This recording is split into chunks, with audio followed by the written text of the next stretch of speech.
violently shattered. The unarmed police in town were duly driven out of the town. Some were beaten to death and some were killed.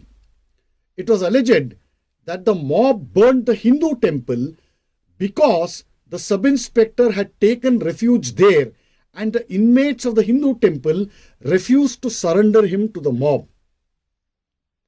Next day, the mob plundered scores of Hindu houses because they had refused to join the Khilafat agitation. This was their crime. They then forced the jail authorities to release the convicted Muslims, and for the next 3 days, they burnt various houses and committed all other outrages.